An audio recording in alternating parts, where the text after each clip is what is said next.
Still the Channel One newsroom here on Channel One TV. Now, Parliament is set to resume on Tuesday, May 27, marking the start of the second meeting of the first session of this ninth Parliament. Now, high on the agenda will be the mid-year budget review and key legislative matters. Now, joining us here on the Channel One newsroom is the Member of Parliament for Upper Nyarko constituency, Bismark Tetteh Nyarko. Grateful to you, Honourable, for coming to the Channel One newsroom.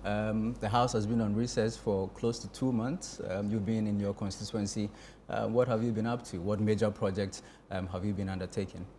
Okay, thank you so much. And if you will permit me, let me use this opportunity to greet my constituents, the chiefs and people of Upper Manya, whose mandate has given me the chance to represent them in Parliament. Like you rightly said, Parliament is set to resume on Tuesday, that's the 27th of May.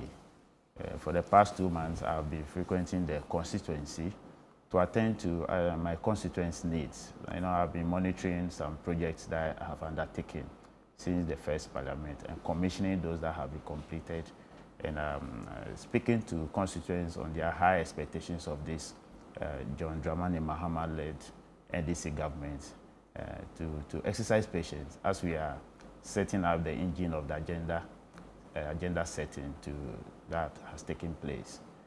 That is what has been going on. So I arrived this morning for the constituency to attend to other things in Accra. And looking forward to Tuesday. Yes, Tuesday. Have you started any major physical projects in the constituency?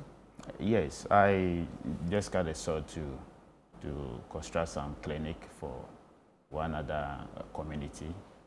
I'm undertaking the nursing's quarters for a clinic that was built by an NGO in collaboration with me, my office at Akusu, the suburb of my constituency. And the project is ongoing. I've also set to construct some boreholes for some villages at Prekumasi in collaboration with an NGO, Australian Aid. And then the Trawa Manya, also near Sekeswa, all in my constituency. I have done a lot, and a lot are yet to come as well. You're a member of the Finance Committee. I mean, the city has been doing pretty well. I see you're smiling. Yes. What major policy shifts are we to expect in the mid-year budget review that is expected in the second meeting of this first session of the ninth Parliament? Yeah, so like you rightly said, the city is doing pretty well. And like we've all been told previously, when the fundamentals are strong, the city will reflect same. And when they are weak, you see it in the city. And this shows how strong we want to stabilize the city and this is not by accident. It's as a result of the prudent measures put in place by President Mahama and then our able leader and the finance minister, Ato Forsin, that has been put in place, and that is what is yielding the results we are seeing. You can also remember that recently we passed a law to establish the GoldBod. The GoldBod has also contributed to the stability of the city, and I think I expect more of this in the coming year, especially in next 1 or 2 months that we are set to have a mid-year review of the budget. We're going to, I expect more measures to be put in place through the budget, and that will help this government to achieve its aim. Now, we're promised that the COVID levy will be removed in the mid-year budget review. Yes. Are we to expect it? Should we be expecting that by the end of the reading of that budget, the COVID-19 levy will be normal? Well, that's, as I speak to you now, that hasn't come to the Finance Committee, but I'm pretty sure that once we have made a promise, we're definitely going to deliver it. When that comes to the committee, we can speak to it, and if they need to repeal it, we'll do just as we did to other nuisance taxes that have left the way now to make business strive well. Yeah. What are some of the proposals the Finance Committee will be making to government to help sustain the appreciation of the city and improve the livelihoods of the people? Yeah, we'll definitely suggest to government to do the best things that they are doing currently. The government must put in the necessary measures that will reduce the demand on the Cedi-Dollar transactions. The government must ensure that the GoldBod that we have established works well. You know, as part of the measures in the GoldBod, about 20% of all gold exports must be converted to Cedi, and that also strengthens our Cedi stability in the country. You know, anytime the Cedi is doing well, it enhances business to grow well, because you don't need more dollar, you don't need more Cedi to get the same dollar you used to get to import for your business, and that's the government will continue to deliver. Okay. You're also a member of the Sanitation Committee. Yes.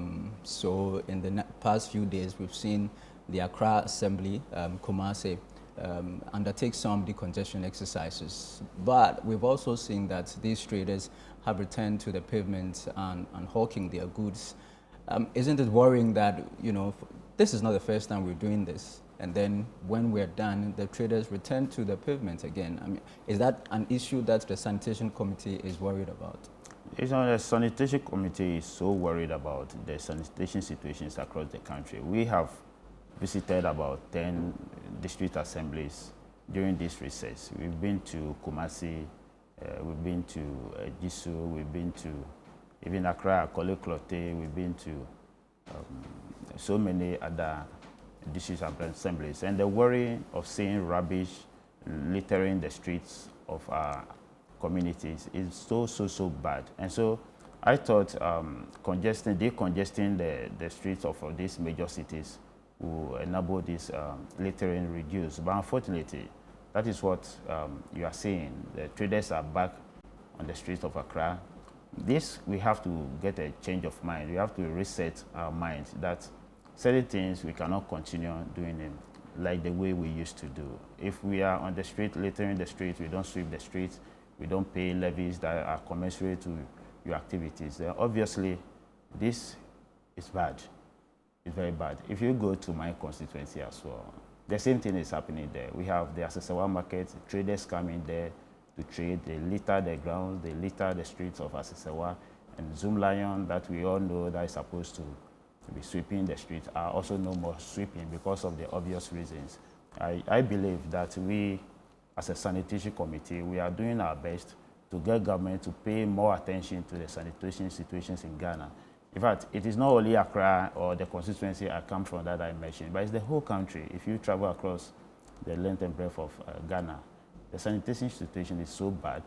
And so we must come together as Ghanaians and think about the best way of attending to these sanitation issues in our country. Well, you're a member of the Constitutional and Legal Affairs Committee, so Yes. you can't leave our studios without talking about the issue of the CJ removal process that's currently ongoing. Head legal team's been asking for public hearings. What do you make of that? Well, usually when you get to the chapter 11 or so of the Constitution, talks all more about this judiciary.